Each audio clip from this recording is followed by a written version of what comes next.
Dans ce chapitre, il est expliqué que le corps n'a pas réellement le pouvoir de contrôler qui nous sommes et ce que nous choisissons de faire. Le corps est neutre en soi, mais en lui attribuant la fonction de nous apporter du plaisir, il nous apporte également de la douleur. Le corps est simplement un outil que nous utilisons pour maintenir l'illusion de notre séparation. La véritable union se trouve dans les relations, pas dans la forme physique. Il est souligné que notre système de pensée, qui protège l'illusion, est étranger à la vérité, et que nous ne pouvons pas choisir de conserver une partie de ce système tout en cherchant la vérité. Le début de tout changement réside dans la source, et notre véritable source est le centre de nous-mêmes, en union avec le Christ. Abandonner l'identification avec le corps est le plus grand obstacle à surmonter, mais il est important de ne pas essayer de faire disparaître les afflictions corporelles, car cela ne fait que renforcer l'importance accordée au corps. Dans cette section, le texte souligne l'importance de ne pas abandonner dans notre quête de guérison spirituelle.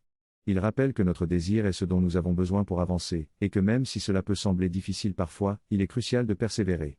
Le texte met en garde contre le désir de récompense et d'égoïsme dans notre progression spirituelle, soulignant que notre véritable récompense est la connexion avec Dieu et notre vrai soi. Il encourage également à ne pas avoir recours à la magie ou à l'automanipulation pour essayer de faire des miracles par soi-même, mais à plutôt se laisser guider par la volonté divine. Enfin, le texte souligne que notre problème n'est pas de croire en notre nature divine, mais de la comprendre pleinement. Ce texte soulève la question de la croyance en Dieu et de la difficulté de comprendre sa nature. L'auteur soutient que croire en quelque chose que l'on ne comprend pas peut sembler étrange et même délirant. Il affirme également que croire en Dieu ne peut pas être prouvé faux, car si l'on se trompe, on ne le saura pas après la mort. Cependant, l'auteur souligne que croire en l'union avec nos semblables et ne pas être séparé est une croyance plus difficile à accepter. Il soulève la crainte de se tromper en faisant confiance à autrui et de se faire duper. De plus, il aborde la question de la croyance en notre corps et affirme que bien que celui-ci existe, il n'est pas notre véritable identité. L'auteur encourage à observer les choix qui ont conduit à une situation donnée, afin de comprendre comment notre esprit influence notre vie et comment faire des choix basés sur le bonheur plutôt que sur le besoin d'avoir raison.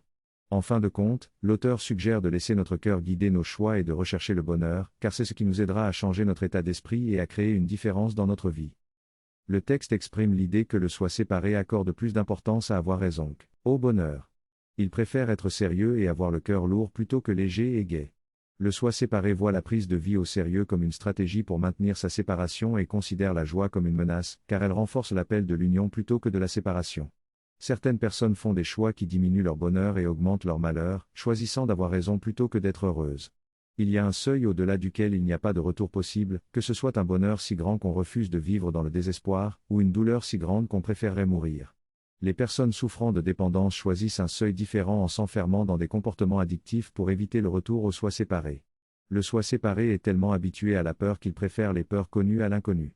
L'exercice proposé consiste à observer son corps en silence pour percevoir que les pensées ne passent pas par les oreilles, mais sont présentes en permanence.